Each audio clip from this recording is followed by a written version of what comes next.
This is the Freeheel Life podcast number 16. I'm your host, Josh Madsen, coming at you from the Freeheel Life shop in Salt Lake City, Utah. And welcome back this week, everybody. We've got an awesome podcast and one I've been looking forward to for a little while because I get to bring two guests together that I've had in the past that we've never actually recorded a conversation with everybody at the same time. So I'm pretty stoked. So today we're going to be having Craig Dostie, our gear guru from Telemark Skier Magazine, and also Taylor Johnson, the Freeheel Life shop manager. And we're going to be talking about Lynx, Meidjo, and more weird tech-toe tidbits you may have always wanted to know. So welcome to the show, you guys. Yeah, thanks for having us. It's gonna be fun. Great to be here. Stoked to get the posse together on this momentous occasion. We got two of us sitting in the studio, one of us on the phone. Yeah, so this should be really good, you guys. So I wanted to make sure I did the introduction before we got into a couple newsroom items, and one because I wanted to get your guys' take, and I didn't give you a heads up about this, but it's kind of a funny thing. So first order of business in the newsroom is the closing day for our brick and mortar store in Salt Lake City is going to be April 18th, and we will continue all online sales and stuff 24/7, 365 days a year, in case all you Aussies and Kiwis and everyone in South America that needs random parts or whatever else you're willing to pay massive amounts of shipping for, we're happy to help. We wish we could have more stuff there, but we will be online all summer. So the one festival to keep in mind that's a little bit later, May 1 through 5, the Telemark only festival in Schiltorn, Switzerland, just outside of Mürren. 10 out of 10 would recommend. Yeah, Taylor's been twice, and it's a pretty good one, huh? Yeah, it's super fun. Pretty awesome to be on a mountain with literally only Telemark skiers and maybe 500 people there.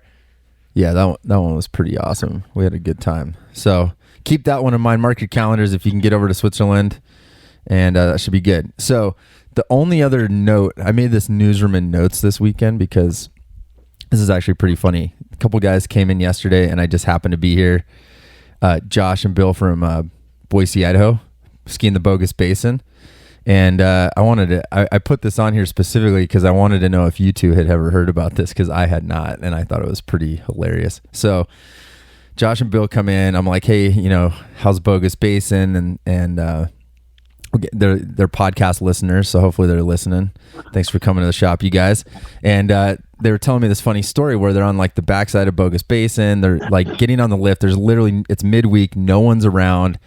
And they're about to get on the lift, and all of a sudden this dude scoots up from behind him and kind of splits between them right as they're walking onto the lift and says, hey, can I get on the lift with you? And they're both kind of like looking at each other like, yeah, sure, whatever, man.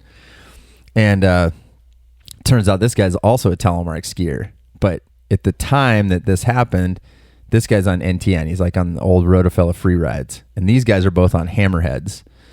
And they get on the lift, and the lift starts going up, and this guy kind of starts talking smack about these guys' bindings because they didn't have NTN bindings.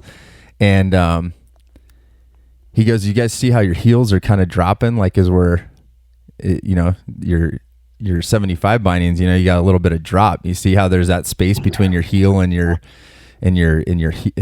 heel plate, as we're going up, you can see it's kind of drooping. And goes, that's called boot jack. And so these guys like look at him, and the guy like assumes that he's like, you know what boot jack is, right? He's like, you guys have to compensate for that every single turn. You got boot jack, and you got to have, it's affecting your skiing. So I wanted to ask you guys, Dostie and Tay, have you guys ever heard of boot jack? Maybe not boot jack. I have heard people talk about boot rocker, and it's definitely like, on a 75 millimeter toe after millions and millions of Telemark flexes, it is going to bend the plastic, and maybe without your weight on it, the boot might sit in the air, but I don't know how that affects skiing. And that's what I mean. I don't think this is actually the boot rocker. I think this is a new term that boot jack. This boot jack. I've heard it. You have heard it, Dostie? Yeah.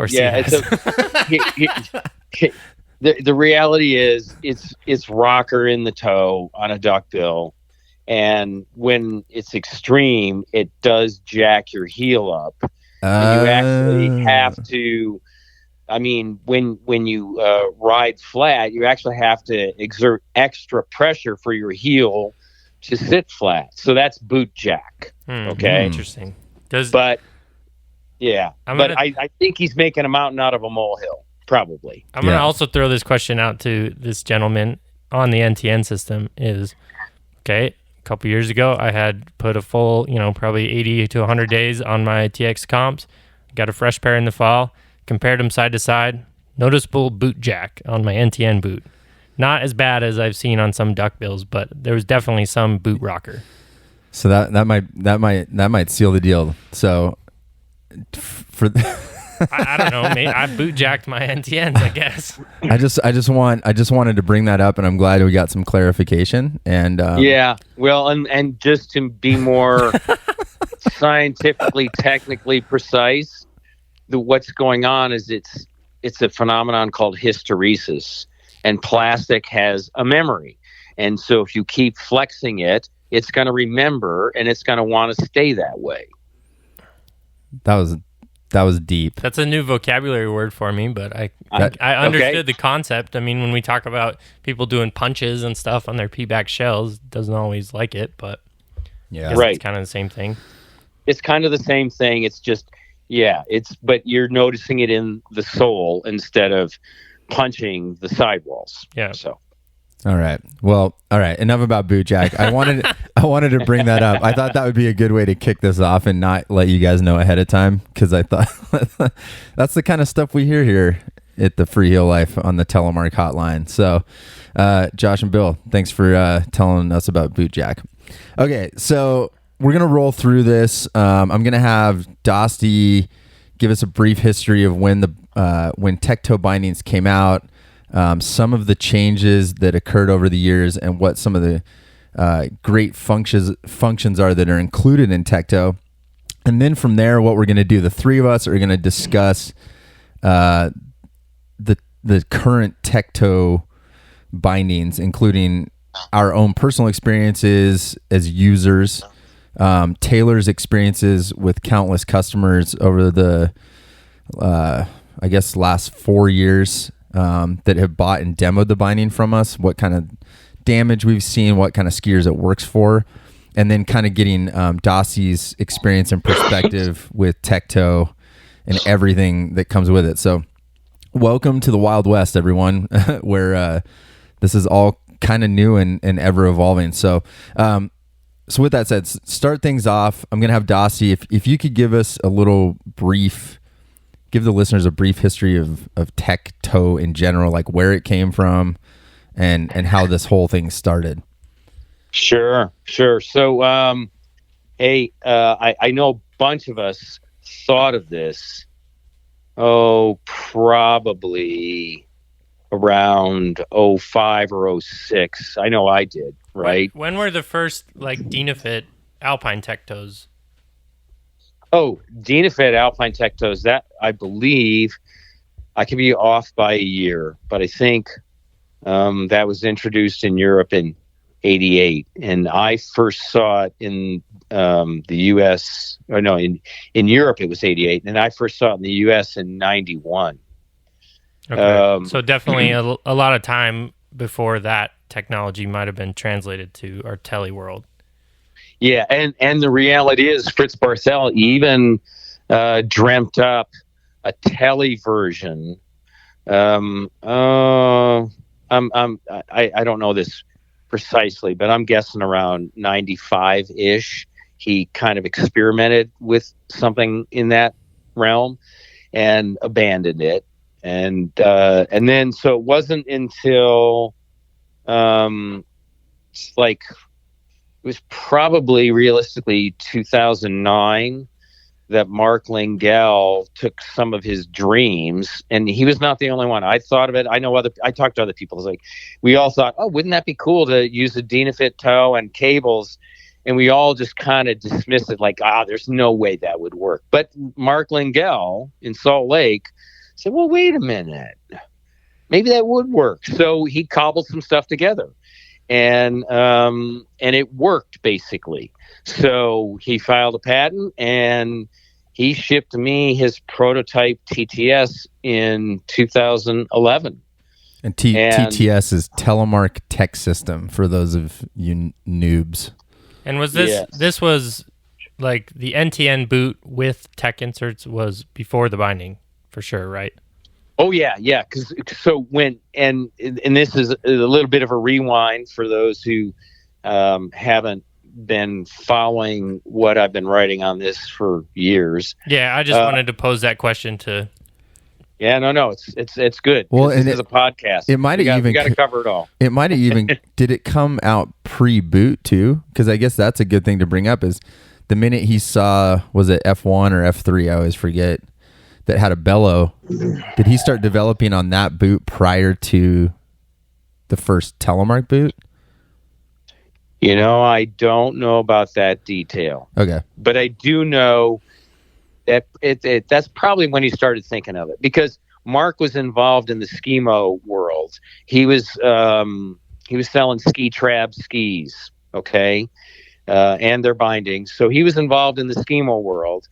And yes, the F1 had come out, so it had a bellows, it had tech fittings, toe and heel, and he wasn't doing it expecting that the Telemark version would win a race, but he wanted the option, if we were in a skimo race, to be able to make Telemark turns.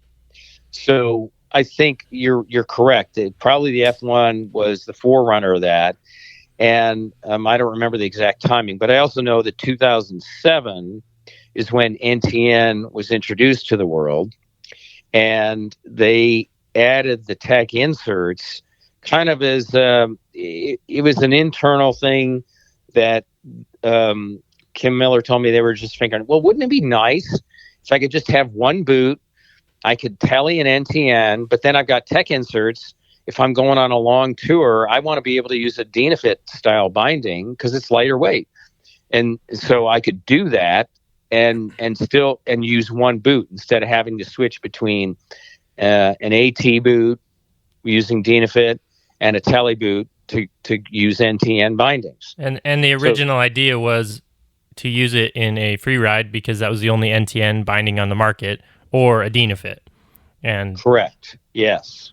Yeah, and yes. I think that's like a real crucial point, because it was long enough ago that people may not realize that the only tech tow available was Dynafit. So everything that kind of went around that first TX NTN boot, including, there was a little thing, if you haven't listened, I've maybe mentioned it in a couple episodes in the past, but there was we usually call it a toe puck. And it's a plastic piece that would slide into the crampon slot of a Dynafit toe and sits below the ball of your foot, so that the bellows don't flex out and then you pop out of a Dynafit binding. But that was kind of that came with the Scarpa boots back then, like with the intention of trying to sell you on one boot for both systems. Absolutely. Yep. I still got a pair of those pucks. They're worth a lot of money. Yeah, I'm not letting go of them. I don't expect to use them because honestly, I don't have any major need to lock the heel if I'm telemarking. I mean, I can just make parallel turns. But I understand why some people might want to lock the heel. So, okay, that's cool. Yeah, I talked to a customer in the shop recently that, he's still hanging on to his black and orange TX Pros with the heel, in the thought of, he said, I want to tele. I don't really use this in an Alpine setup, but if I was on a trip or something and maybe I broke a binding or had some equipment failure and I still had my boots, I could use them with someone's Dynafit kit. So I don't know. I guess as a backup, I could certainly see why people might want that feature. Me personally, don't need it, but Yep, I'm with you, Tay. I mean, it's, and you know what? There's other times and places. I've heard people say, "Look, I'm a ski patroller, I telly, but if I'm pulling a toboggan, I want to lock the heel." Okay, fair enough. Yeah.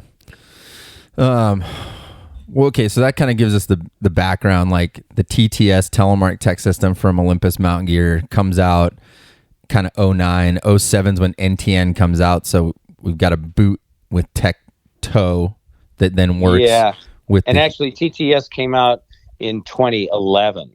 2011. So yeah, I'm sure Lingao was tinkering in 09, but he did not reveal anything publicly until 2011. That's right. You know why I remember that is the year that the Rotafella Freedom came out, and I remember being at Outdoor Retailer, and those were both there.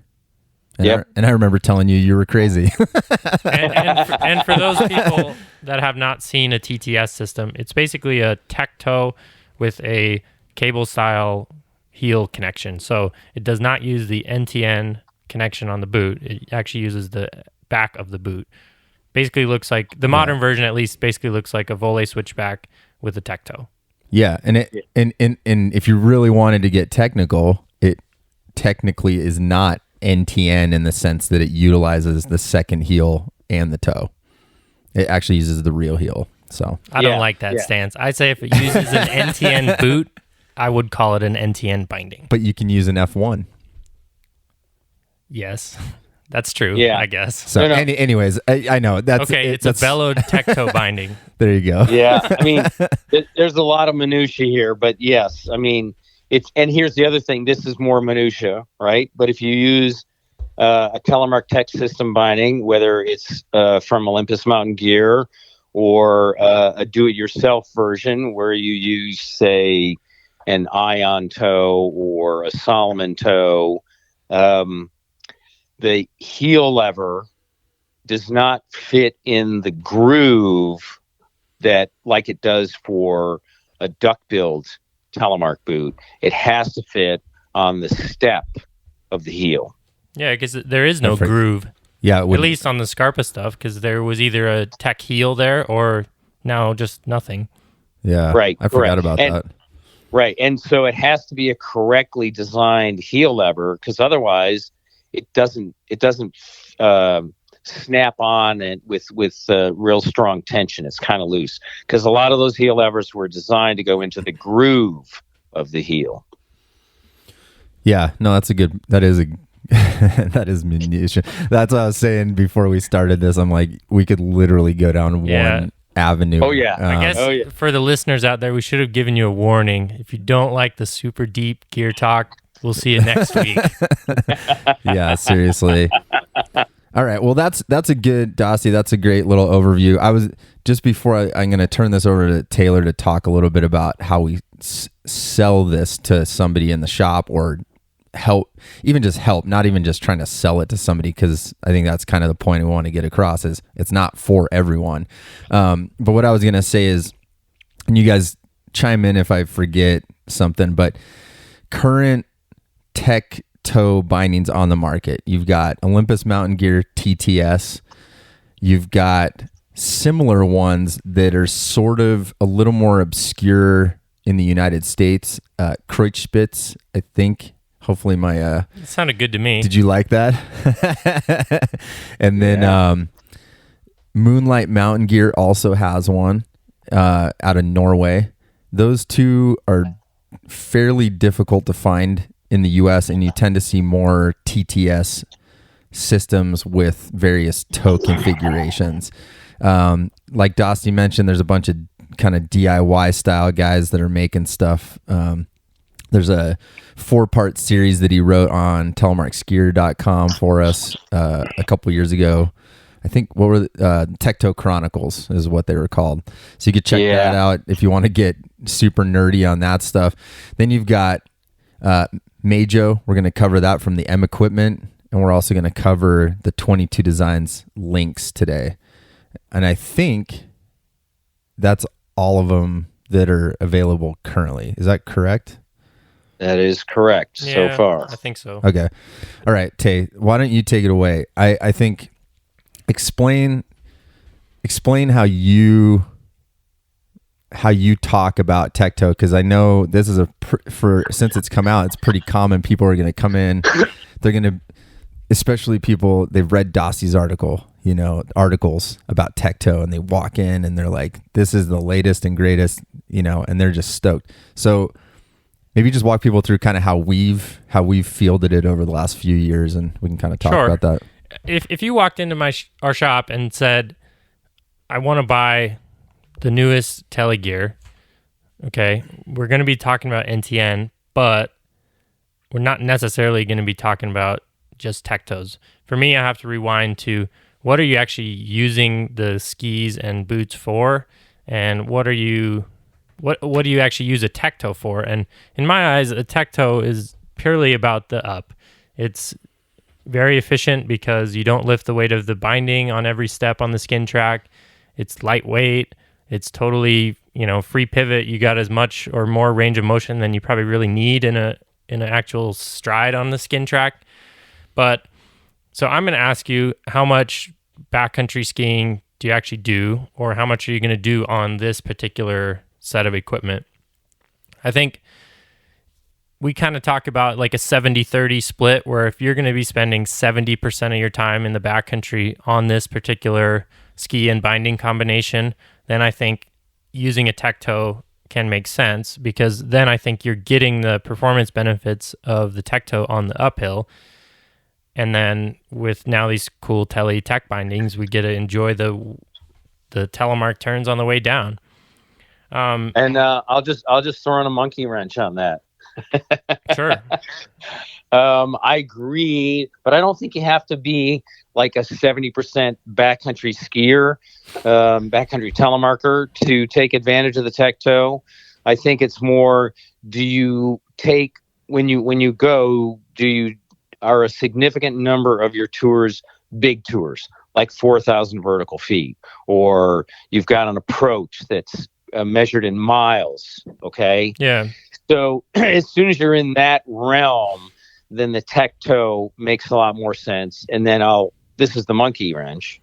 I think, and I've got some confirmation from some other folks, that a Tecto gives you better edging than even an Outlaw. Debatable.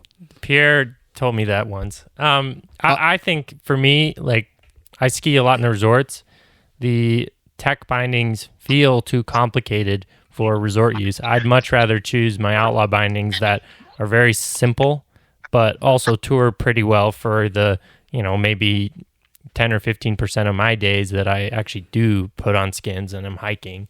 I was going to say and I think we're all kind of around this little caveat, is people coming into the shop, one of those key questions to that 70-30 by itself may not make a whole lot of sense, as you explained, Dostie. I mean, it's like if you've got some objective that's, super, long tour, et cetera, I think the other question we always ask in conjunction with the 70-30 is this your only setup? Because if you're someone who has the ability and the resources to buy multiple setups, it's 100% awesome to have this. And I think that's kind of definitely. Yeah, I mean, my kind of dream quiver would be maybe a binding like an Outlaw for the resort, and maybe some backcountry days. And then if I had a lighter ski and a lighter binding like a Lynx or a Meidjo, then that's kind of my ski that I use in the backcountry, and I get the weight savings and the efficiency hiking with it. But it's also maybe just personally with the Tecto bindings is, I've had like hundreds of days on toe cage style NTN bindings like the Free Ride or the Outlaw, and a handful of days on the Tectos. So maybe it's just new to me in terms of like that confidence from hundreds and hundreds of days of skiing a regular style toe cage NTN. Yeah.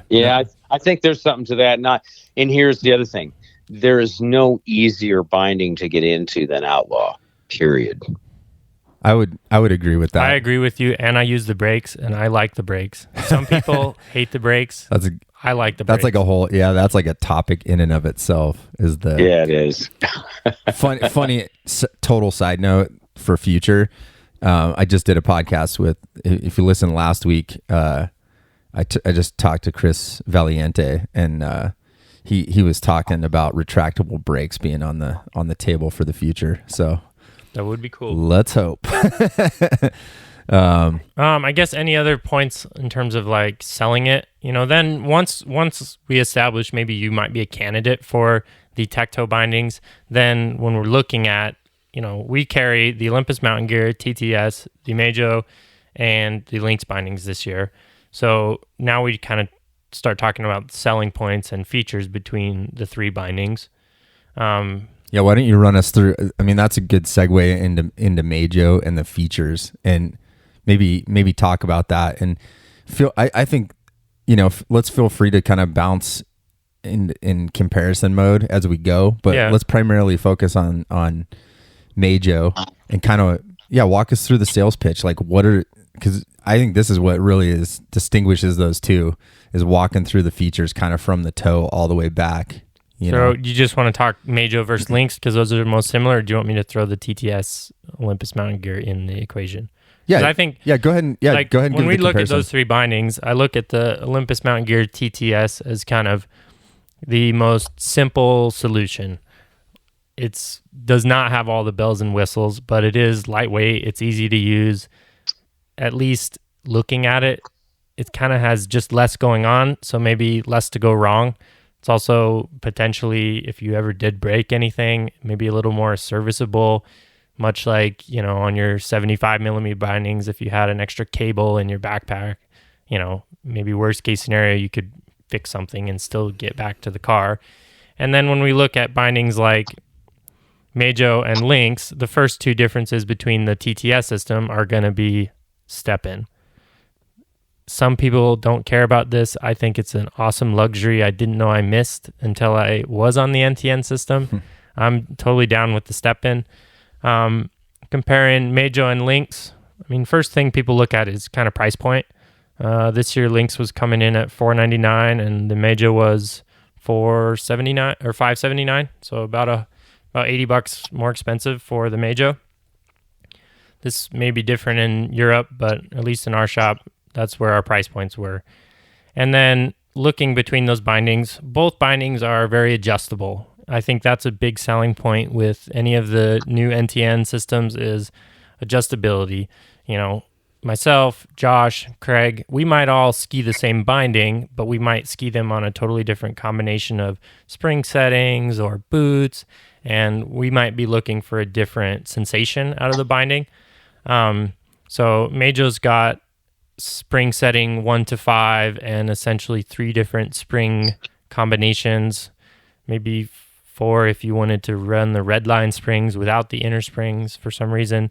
So really between 1 and a 5 or a 1 and a 5 on a stiff spring with that, can be quite a bit different sensation. With the Lynx, you've got 3 different pivot positions to change kind of where the flex plates are bending underneath your foot, which could create a slightly different sensation, more up on the toe versus more ball of the foot, and then power spacers. So instead of on most of our NTN bindings where we're like twisting the spring cartridge to increase preload, on the Lynx, you just put this little piece of plastic that gets wedged in between the end of the spring and the top hat that holds the whole cable assembly together, which effectively creates your preload. So all super adjustable, and both bindings do ski slightly different. So I definitely push people to do a demo day, take out even maybe side by side on the same day, just so you can try it and see what you as a tele skier prefer. And then between other features, Meidjo has the option for brakes if you want that. Lynx does not. They both have options for ski crampon interfaces. Meidjo also has the option for the Alpine heel kit. We carry them. We kind of hide them in the back out of philosophical reasons. They're not on our display binding. You have a secret handshake to get them. But it's also we sell boots that do not have tech heels. So for a lot of our customers, if you walk in for, I'm ready to upgrade my tele kit, we start talking about NTN, you tell me you want a tech binding, and then I'm not going to sell you this like $250 upgrade with a boot that doesn't work. So, I think those are kind of the three main like feature differences. I think the one feature I was going to say too is Meidjo's release system. Oh yeah, duh. I totally forgot about that. Well, yeah, and do you care if I field this one real quick? Yeah, I think the release system. One of the things I've liked about what Pierre from the M Equipment came up with the release system with Meidjo is pretty fantastic, because you sort of had when NTN came out, you had the free ride and the freedom from Rotofella, and kind of the same when Outlaw and Outlaw X came out, is you increased the spring load and especially with the Rotofella, because they actually had a waiver you signed and it was touted as releasable. But basically, if you added additional preload to the springs, in other words, you put it on a setting 4 or 5, you decreased the ability to come out easily from the binding in terms of releasability. What M Equipment did is he engineered a separate spring that runs perpendicular to the two springs that are used for the flex tension, and he actually has releasability. So what this creates is the ability to have a stiff setting on your springs, but you could have a light release in terms of easily come out, which for avalanche situations in the backcountry is awesome, and we've definitely sold it to people that are, hey, I have to have a releasable binding in bounds. I'm okay with a tech toe, you know? So anyways. And definitely we should add that except the 7TM, none of our bindings are certified for releasability, but my experience is I have crashed and came out of every single NTN binding, Outlaw X, Freeride, Freedom, Meidjo, Lynx, BMF. Maybe I just crash a lot, but I have ejected out of these bindings. Make it sound like you fall a lot. That was a pretty good overview. Dostie, what do you got to add on that? Only that so Tay skis hard enough that he actually tests the release capability. Like unknowingly. And the only way I test it is I try and kick my foot out, and I can. But I've never released, and I never needed to. Yeah.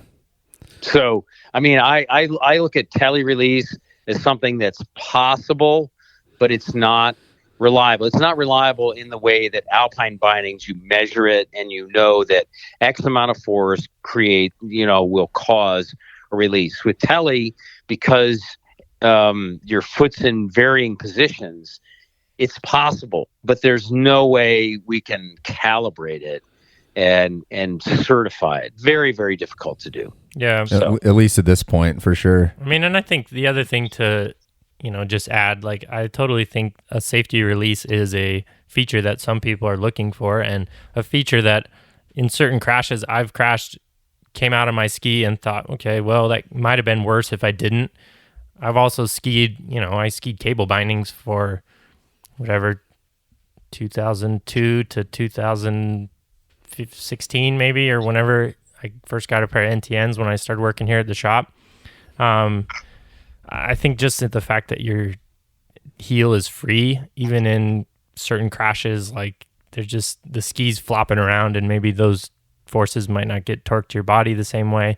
I also like to throw out the fact that there's a lot of people that blow their knees on alpine bindings, and skiing is inherently dangerous. So there's definitely some level of risk that we all have to accept. It's honest, and people have wrote in about this, wanting us to do an episode on releasability in telemark bindings, and the classic question, is it bad for your knees?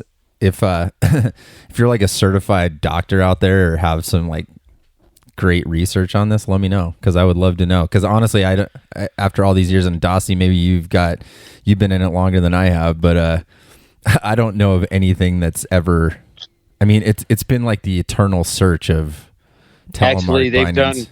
Dr. Tuggy did some research, and it's not definitive, but it's the most definitive research that's been done. And the reality is, there's no difference between the percentage of people who have knee injuries with tele versus alpine. And in fact, it's statistically, I think it is slightly lower incidence of knee injuries with tele, but it's not like dramatic enough to be able to be, waving a flag and going, see, it's better. And I think we've danced around that. You guys mentioned it. The reality is, with tele, you have to learn how to fall, because you're going to be falling when you learn it. And I think learning how to fall with tele helps you save your knees, because inherently a basic cable binding does not release. Yeah, that's... And I want to throw one more piece of anecdotal evidence. We actually have 2 seasonal guys that are working at our shop now. One of them blew one knee alpine skiing.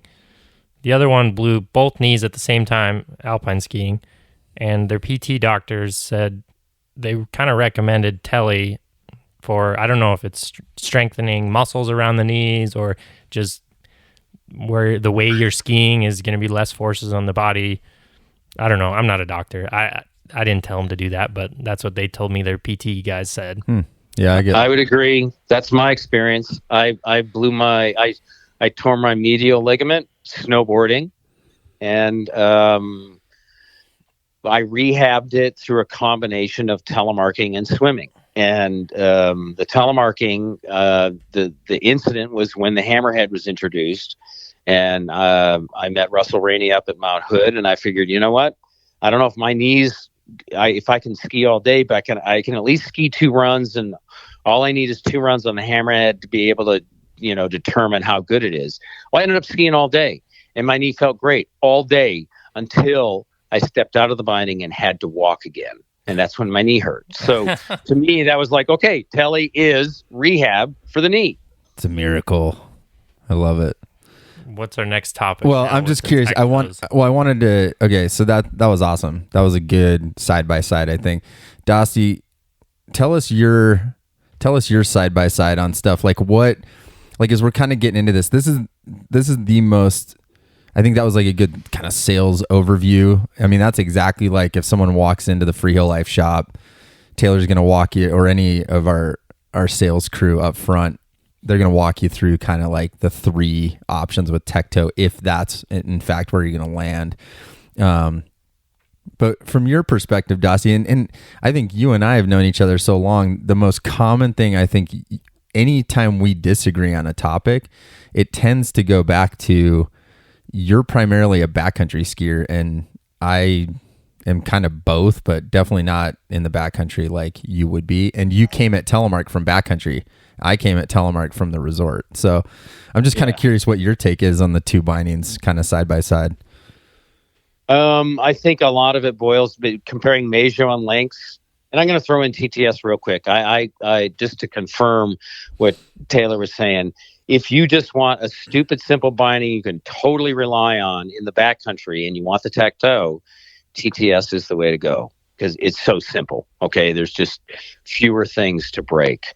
But then TTS connects to the Freeheel, and I have been completely swayed by the NTN connection. I think NTN bindings simply ski better. So Meidjo and Lynx, I think, ski better than TTS because of that second heel connection. It's just a tighter overall connection. And so then the question is, do you go Meidjo or Lynx? Why would you go one versus the other? And it's still kind of evolving, but right now I would go with Meidjo because I think the step-in function is more reliable. The toe closes really well. The alignment tabs on the arms are well positioned. It's kind of, as long as you slide your boot up and you hit those tabs and you tap down, you're in the toe. It's very reliable. And the step in for the claw to grab your second heel is very reliable. And then Meidjo has a release. It may not be calibrated, but it's adjustable. And I think for a lot of people, that's a big deal. And if you're doing a lot of inbound skiing, it's got brakes. So I think that's great. I don't like the brakes for backcountry because they squeak. That's really annoying. Yeah, that's true. The way the brake sits underneath the tech toe, the Vibram rubber on your boot just rolls against that brake. That is what squeaks, isn't it? Huh. It's a little squeaky on every single step. It's annoying, okay? And so for backcountry, I'm always using a leash.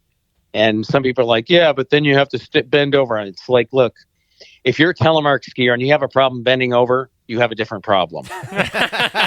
That's a good point.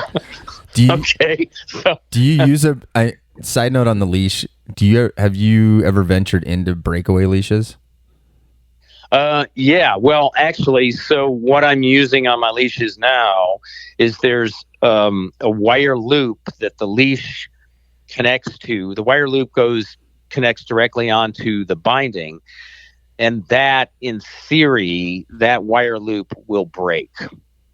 Yeah, so the swage on it will break. Okay, so it is and what we're talking about, you guys, is a leash that, because of avalanche hazard of if you came out of your binding, but then you're getting anchored down because the binding is still attached to your boot, it's a hazard, in terms of if you did get caught in an avalanche, you don't want those skis on your feet type of thing. Yep. So absolutely. That's a big thing for releasability. If you're an inbound skier looking to get out of bounds, like these are the kinds of topics that are going to come up as a telemark skier. So yeah. Now, the reason I would go with Lynx over Meidjo, and let me add another thing real quick.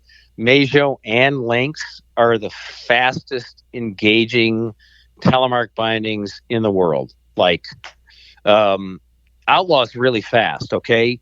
But you gotta lift your heel maybe a half an inch before you start feeling the spring tension. And it also depends upon where you set the tension. Is it 1 or 5? That sort of thing, right?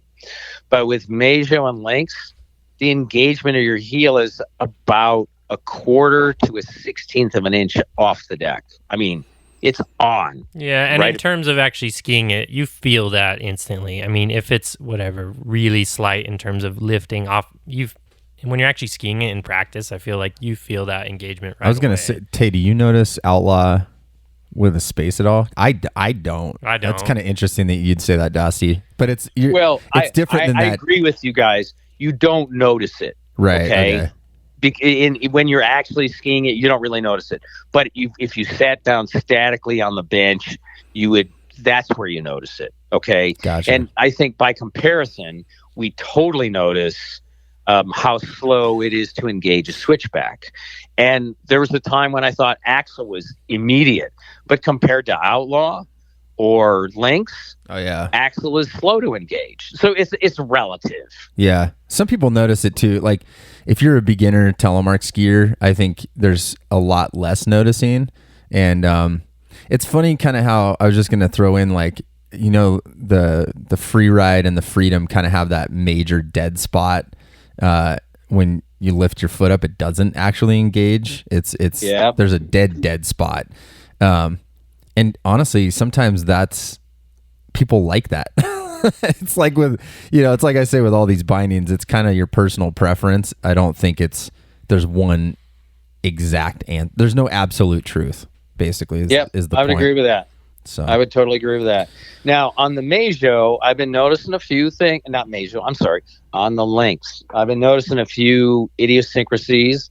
So, like the very first beta version of the Lynx, man, that thing stepped in so reliable. And then last year's V1 version was not stepping in reliable. And then this year, V2, I thought, all right, they nailed it. But then I noticed over time that the claw was not reliably grabbing. So I think what's going on is the compression springs underneath are taking a set, meaning that over time, they don't expand to their full length. Were you talking like the like it doesn't latch all the way, like you have to reach down and kind of lift it up just to make sure? Yep. Yeah, I've seen. I have seen that actually.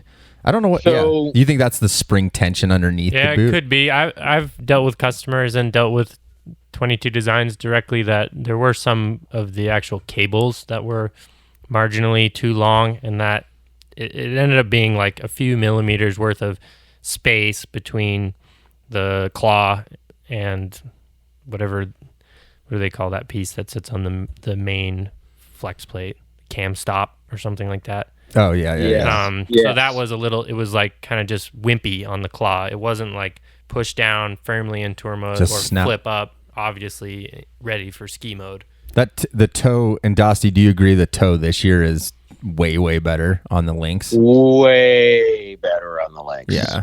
Way better. I still think last year should have been a beta test. Like, that's just kind of my take is They just didn't call it that. Right. On the Outlaws, they sold 500 pair. The year before, they were like fully available as a beta. And then when Lynx came out, they sold 500 pair and then just didn't leave that B word on the end. Yeah. I still think that's what it was. V1 was, here's the thing. 22 Designs beta program was pioneered by Russell Rainey when he introduced the Hammerhead. And the Hammerhead, once it came out, they hardly made any changes over the course of its entire lifetime, okay? But that's because what Russell did was he said, I'm going to sell 500 pair of these bindings, full pop, but everyone is going to get the new revised binding after going through this beta period. And because people were invested, whatever it cost, I think it was $200 a binding at the time, okay? They'd invested $200 of their own money. They gave very serious feedback, and Russell took all that in and modified it, and the Hammerhead came out, and basically it was bomb-proof from day one, once it was a production binding. And I've encouraged 20 Designs to abide by that, but last year they did not with the Lynx, and I understand the financial constraints on that. It's difficult, but the fact of the matter is, I think one of the things that Russell showed us all, and most companies don't do this, is first year customers are the beta testers. And you need at least 500 people out there to go through all the different permutations of all the different possible scenarios that can come up to see where the flaws are. And you just can't figure that out if there's only 20 or 30 or even 50 people testing the binding. There's just not enough differences. Yeah, I think having that 500 as a bigger sample size is going to provide more data. And not to throw 22 Designs under the bus for not doing a beta test of that. From my experience of the limited pairs that we were allowed to sell, when people broke something or had a problem, they're super good about warranty. So maybe they didn't get a full new pair of bindings, but they got their parts upgraded. So it's basically they the didn't same get thing. screwed, you know? Yeah, no, I would agree. And the basic performance between V1 and V2 is the same. Okay. And yes, there were some V1 Lynxes with lazy toes, and there were some other things that happened, but a lot of they addressed all that stuff with V2, but yet the claw still, spontaneously will grab your boot if you're touring. Less so than it did with V1, but it's still possible. And it doesn't reliably grab your duck butt when you want it to until you add another spacer. I think you got to start with one spacer with Lynx, and then you'll use it for however many days. My guess is half a dozen days. You're going to have to add another spacer for that claw to reliably grab your duck butt. What did you start on? Did you start on as far as pivot position and spacer? I started with one. I tried two. I went, whoa, that's too much for me. I don't even need to try three. I mean, here's the good news with V2. And we're talking Lynx. Yeah, we're talking. If I said Meidjo, no, it's all good. I just want to make sure people are following because now we're getting into the nerd. Yeah. So with V1 Lynx, I could hardly tell any difference between position 1, 2, or 3. But with V2 Lynx, there's a clear difference between V1, V2, or between position 1, position 2, and position 3. And that's due to the fact that the leaf spring plates, the composite plates, are thicker. This year they're thicker. Yep. And they're only thicker by 15 thousandths of an inch. Yeah. So you're going position 2, single spacer. I'm going position 1, double spacer. Oh, funny. And I actually go, so far where I'm at with it is I like position 2, single spacer. I have really only skied a significant amount of time on position 2, single spacer, but I definitely go position 3, double spacer. Yeah. But that's just the way I roll. I roll stiff springs, stiff boots. And I think this is I mean, we've talked about this project forever. The three of us probably need to put our time where our mouths are, because what we need to do is create some sort of a chart that charts out between the bindings, like this. I think position to give people out there, if you're coming from Hammerhead and you know kind of that, not even Hammerhead. I'll go Outlaw. If you got Outlaw X right now, I would say Outlaw X standard spring on a 1 or 2 spring setting is similar, in my opinion, to position 2 on a Lynx with a single spacer, both using a TX Pro boot. Yeah, I guess we should do that comparison. We need to do a side-by-side. I mean, I think that the bindings feel different, though. So when I'm talking on the sales floor, it's like, okay, Outlaw and Lynx and Vice and Hammerhead and Axle, all of them, they're kind of all in the same family. They all, between Axle and Outlaw, ski a little differently. Between Outlaw and Lynx, a little differently. But it's in the same family, so it's like whether you're making that transition to NTN or from 22 Designs, you're probably going to want to stick with 22 Designs just because it's going to provide you a similar skiing sensation. But I think that Lynx and Outlaw they flex differently. So, it's worth experimenting for yourself. I agree. And Dostie, you probably have the most experience side-by-side Meidjo and Lynx. Let me note this.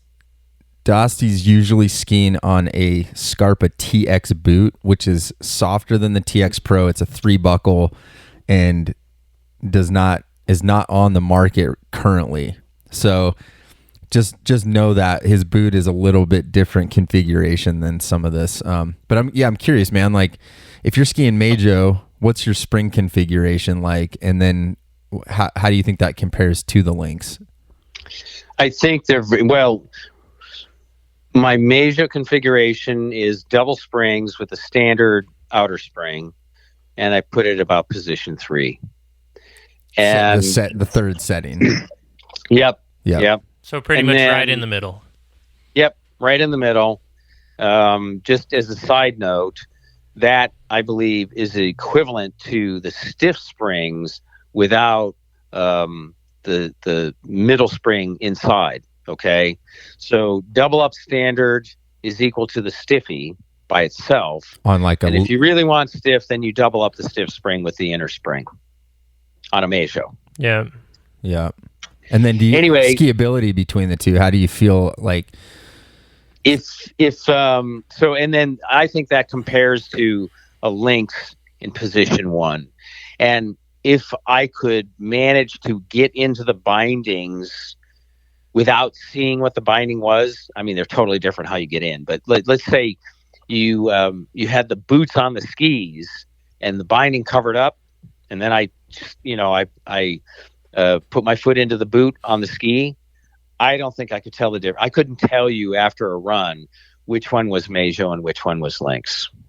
Yeah, I think they do ski very similar. I definitely think the Meidjo binding in all the middle settings. So like you said, middle position, setting 3 on Meidjo, position 1, which is the most neutral or furthest to our toe.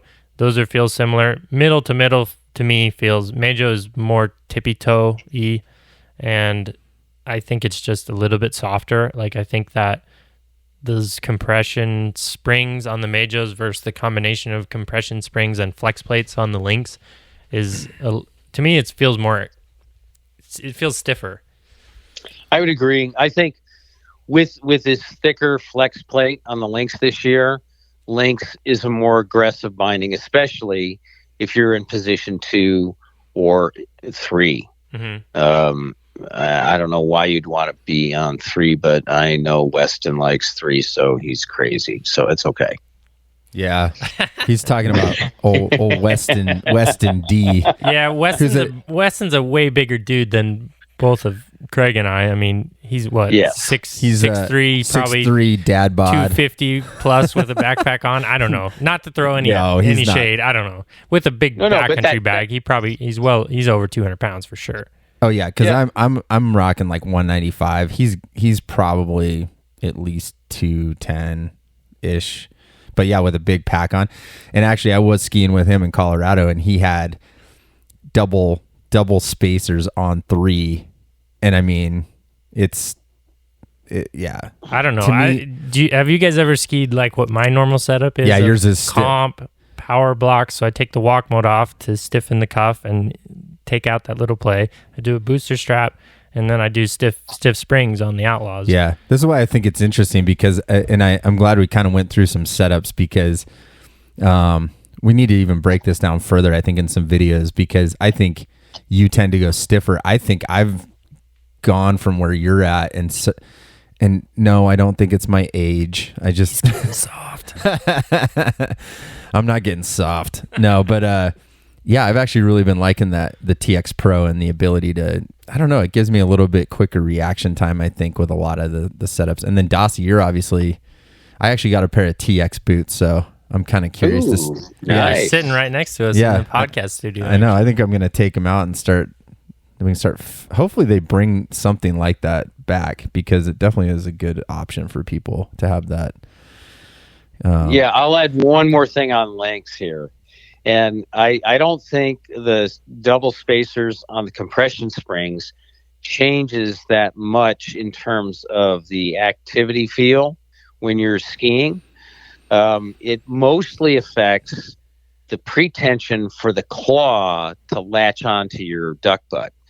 And I mean, it's not that it has no effect, but at the initiation of your turn with a Lynx, the composite leaf spring plates dominate, and the compression springs don't really add to what's going on in terms of your telly tension until your heel is raised up above 10 degrees.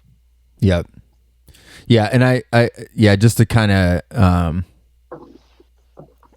add on to that, I personally think the way you can adjust spring configurations like Meidjo, where it's a twisting in and you have 5 settings, I highly prefer that over how the Lynx works with the spacer because it's more, I feel like at least there's some accuracy to where I'm setting the spring. However, the Lynx having pivot position ability in terms of position 1, 2, and 3 for the pivot point, which is, think of that in terms of activity or neutrality, depending on where you put it. That is superior in the Lynx, and Meidjo does not have that. It's a set pivot point. So, that's true. That's also, when I've dealt with customers, it's the Lynx is, whether it's a demo day or I'm actually selling you the binding and we mounted them up on your skis and you're leaving, I'm going to walk you through how to adjust it, but it's definitely something you want to do on the bench at home.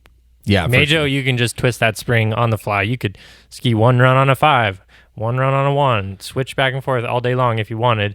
But the Lynx is just a little more, it's kind of like set it, try it, adjust it, find what you like, leave it. So, okay, so I think this is a good segue. So, Tay, if you had to top 3 things between Lynx and Meidjo that you should know, like likes, dislikes, just 3 top things you want people to have top of mind going out of this thing. I like the simplicity of the Lynx. I think it's a little more simple. That being said, you do lose some features the Meidjo has. I like all the extra thought Pierre put into the Meidjo for, releasability and brakes and other features like that. And I think with all of the tech bindings I think you just have to be gentle with not be gentle, but be aware of what's going on. If they get packed up with ice or something, don't just be slamming your foot trying to step into it. Clean it out. Make sure you kind of understand how the bindings are designed to function. And that's when I think we see less problems. When we do see problems, I think it's either we don't quite understand how exactly all the mechanisms are working, and we don't have to have an engineering degree to do that. But, if the Meidjo gets packed with ice and then you slam on it trying to step into, you're probably going to break your kickstand or break something else. So, just like take care of your products. Like, you invested a lot of money into these bindings. I mean, we're talking $500 plus maybe a new pair of boots. So you might be $1,100 into it before even getting skis. So just take care of your gear and, kind of like ask me some questions about what's going on with it. Like, so I can give you that information when I'm here at the shop. Yeah. All right. What about you, Dostie? What are like top 3 things to keep in mind as people are, if they're in the tech toe realm of things? Well, I think probably number one is if you're coming from a regular Telemark binding with a cage style toe, you got to learn how to do the Dina Fiddle dance. And I think Meidjo requires less learning for that, but you still have to learn. It's an adaptation on how you connect into the binding. Those 2 pins have got to connect to the toe properly, and you have to align your boot. So you got to get adept at that. And the reality is you may not be very adept at it to begin with, but you will figure it out and you'll get it and you'll be pretty good. So you'll be as good as any of your Skimo friends who are on DynaFit bindings right now. So that's just going to take a little bit of time. What else? I agree with Tay. Meidjo's got the releasability factor. It's got brakes. You're not going to have brakes with Lynx. I think Lynx is a little bit simpler. I agree with that. But Lynx and Meidjo is more prone to collecting snow and icing up, but it's just a regular maintenance thing. And Lynx is not immune from it. Okay. It's less pronounced, but it can still happen. So you still have to kind of keep your wits about you and clean the binding. And you don't clean it by stomping your foot. You clean it by using your pole, or in extreme situations, you got to get out of the binding and clean the ice off. So, I guess my bottom line is, this is me pushing tech, but I think it's the best. Absolutely. And if you're not willing or ready to believe that, get an Outlaw. But when you are, get a Meidjo or a Lynx. You'll be happy. Yeah, no, good thoughts. And again, Dostie's definitely coming from, super backcountry oriented thing too. I think the things that kind of to echo a couple of these things, I'm a big fan of the 22 design stuff simply because I really like the industrial kind of style design. It's very simple. If something breaks, it's pretty easy to fix. Stainless. Well, I guess that's not stainless steel on that. It's aluminum, isn't it? The toe. On the Lynx? Yeah. I think the base is aluminum. I don't know about the other bits. Yeah. And just base is aluminum. Yeah. And just the simplicity of the plate system. I love that. Like I said earlier, Meidjo, in terms of if you're looking for releasability in a tech toe, I think Pierre's done the best job we've seen so far. Like the ability to separate releasability from the tension of the spring. It goes to what I'm always saying is the ability to customize. That's top notch. And I think, as far as, those are my biggest things, and the thing I think I want to emphasize most on tech is, again, like Taylor was saying, it's not that you need to be delicate, but there's definitely some applications for this stuff. And if you're looking at just slamming turns and just being super aggressive inbounds, me personally, I just don't think it's the right choice for you. Like Dostie said, if you don't need the tech toe, really we're kind of directing you, you could go, Outlaw X is a little bit, I think that's what we direct people to. Obviously you got the BMFR, that's a entire different configuration, goes to the full heel and that stuff, but that's out there as well. And the free rides are still there as well. But, okay. Anyways, I think that was good. That's a good overview of us. Before we head on out, I think the big news with Meidjo, Lynx, I don't think there's any changes coming to Lynx in next year's 22 nothing lineup. major. I mean, I wouldn't be surprised if they kind of change the way those flex plates are built a little bit. We have seen some because they splintering. Yeah, I haven't seen any catastrophic failures, but it's kind of a newer product, and there's a lot more out there in the wild this year, so they're still figuring some things out. But 22 Designs is always good about warranty stuff, and they'll make it right. So yep. If you have problems, like, bummer, but they'll get you taken care of. Totally. And so the big news with M Equipment, and I think this is where M Equipment can be a little tricky, I think, because it changes fairly frequently. We had in the beginning Meidjo 1.0, and then there was I think Dostie is probably the one that gave the point series start to that whole thing. How many points needed to be done. It needed to be done, and the reality is, all manufacturers are very reluctant to say that there's an upgrade. 22 Designs did not want to admit that this year's Lynx is version 2, but no, here's the reality. That's what everyone says on the internet. So it's that's the way it is, right? Then with Meidjo, there were significant enough changes that I just started, and Pierre was like, no, it's not a new version. It's yes, it is. There's 1.1. That's why we have you, Dostie. You're holding them to the fire. Make sure that they put that little 0.2, 0.3, 0.4. Yeah. So, even if they don't, the reality is everybody out there who's using this stuff recognizes it's a difference. Yeah. So, and that's the thing too, is there are many configurations of Meidjo since the beginning. Mounting patterns have changed. Some, not too crazy, but a lot of parts have changed and whatnot. And so they just announced at ISPO, we saw pictures of the first Meidjo 3.0. So there are changes coming to that particular binding for next year. And I guess, Dostie, I'll let you start. What is most significant that you see in the changes coming to the 3.0? Right now we're on 2.1, correct? Right. We're on 2.1 this year. Next year's a 3.0. What do you got?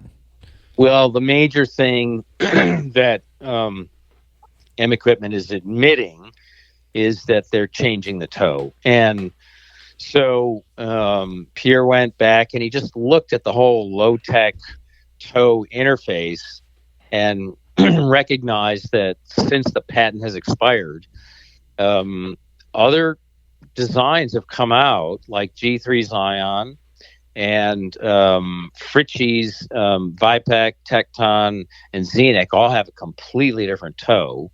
And there's other people. Anyway, there's been improvements to the basic concept. And so, and almost everybody else, except for G3 and Fritchie, has more or less copied the dimensions of Dynafit and changed a few of the components, but the basic geometry is the same. And Pierre said, okay, G3 did something good. Let me look at this all over again.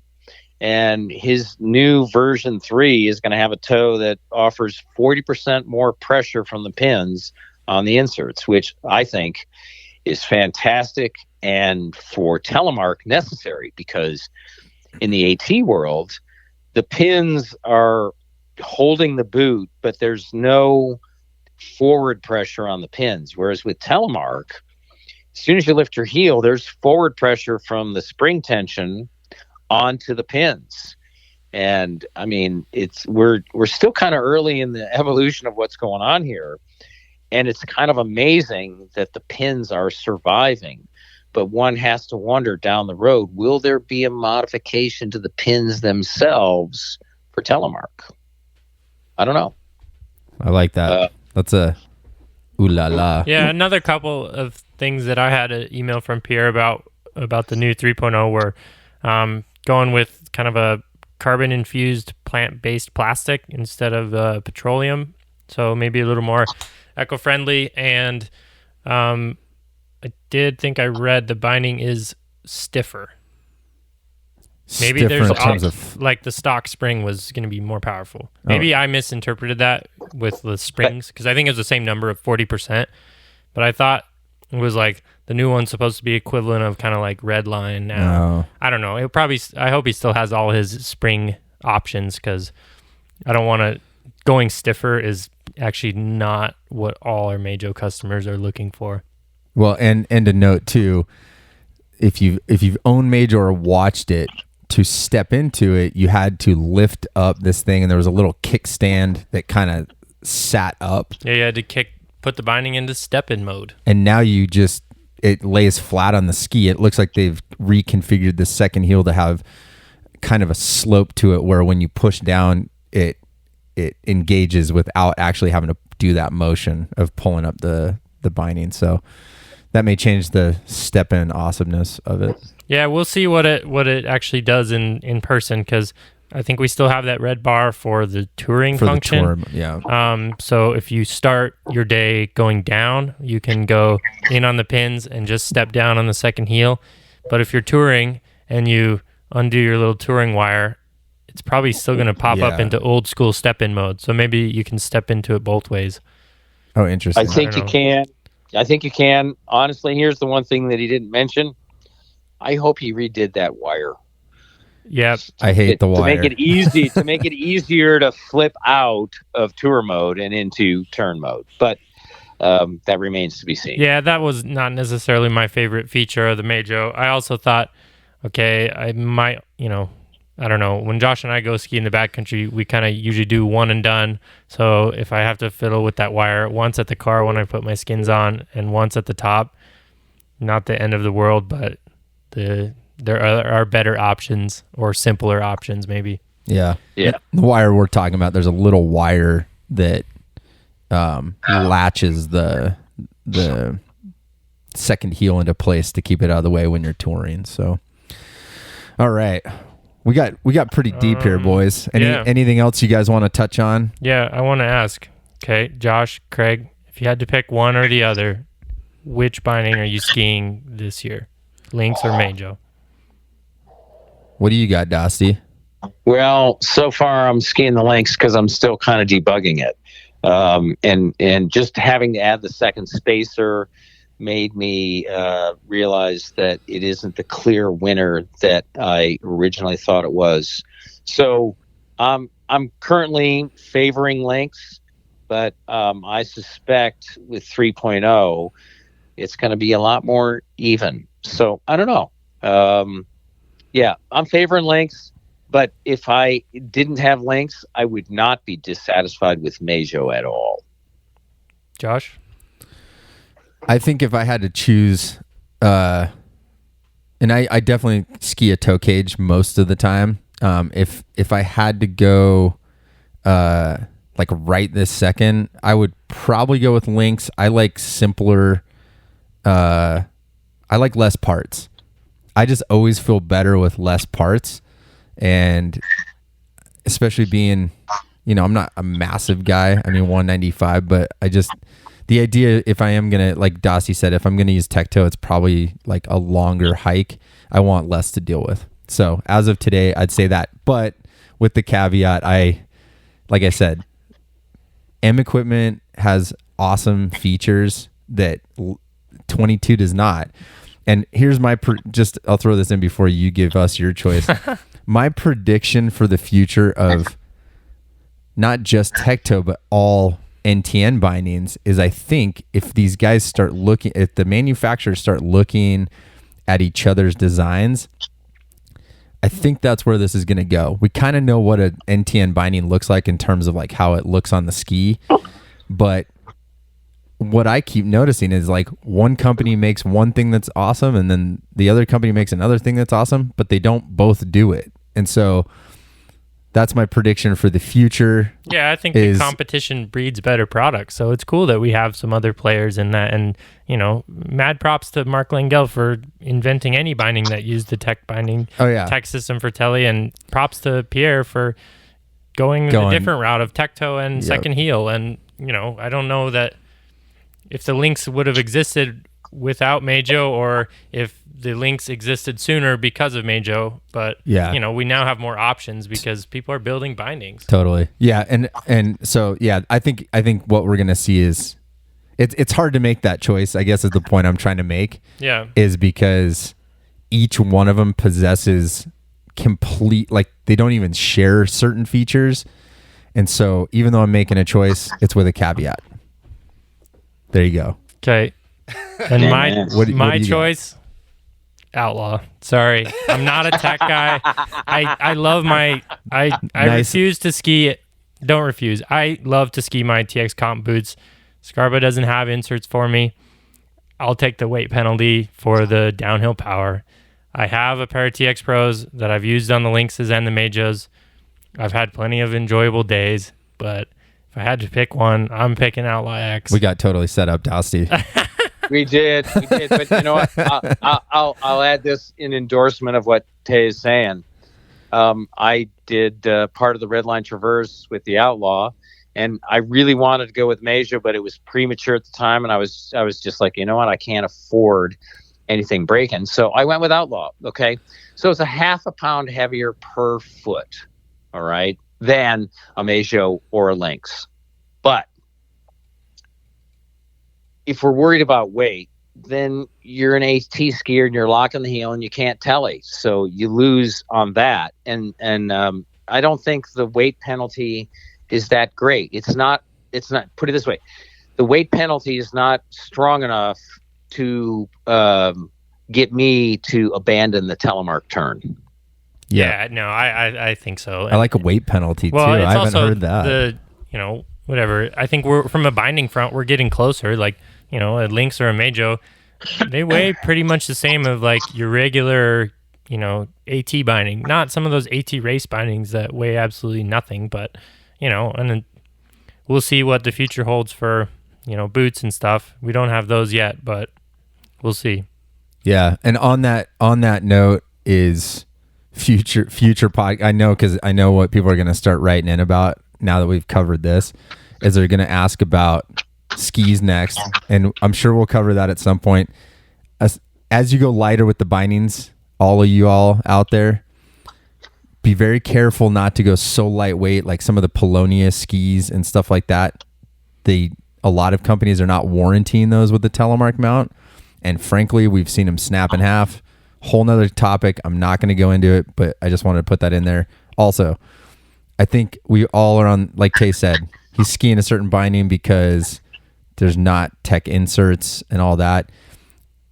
Whole nother conversation. Maybe we can get some people from Scott and Crispy and Scarpa. We'll try to get them on the podcast. So we'd love to talk to them. But I think there's some stuff on the horizon for boots, and it'll probably solve some of those issues. But it's for more combinations. Yeah, we'll see what happens.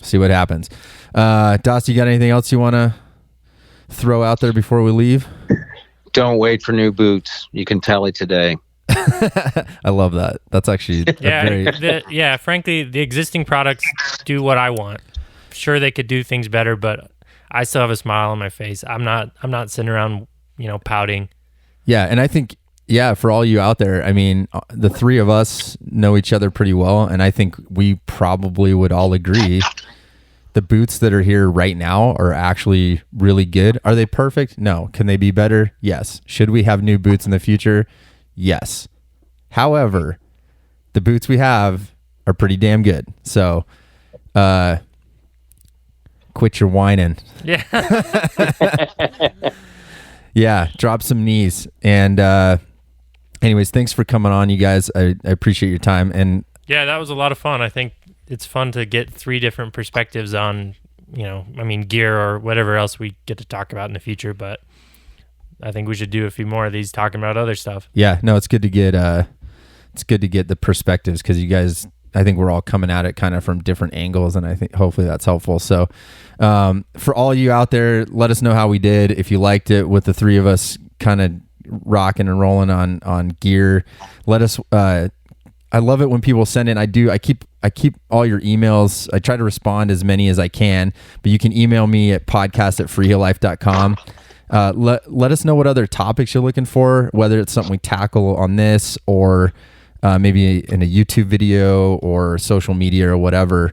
I definitely keep a folder of all those ideas so we can kind of tackle stuff as we go. But thanks for listening today. How you can support us is shop for your Telemark gear online at freeheellife.com and articles on telemarkskier.com. Please read those. Craig's come on board, and I can't thank him enough for doing that, because we're starting to have more content up there and kind of really get the blood flowing again. And he was the one day we'll get together and actually do a podcast talking about the history of that, because he's the one who started it, and randomly here we are working together. So check those out, and thanks for listening. And please take a second to rate and review us on Apple Podcasts. If you get a second, that helps us out. And until next week, spread Telemark always, my friends. Later. Adios.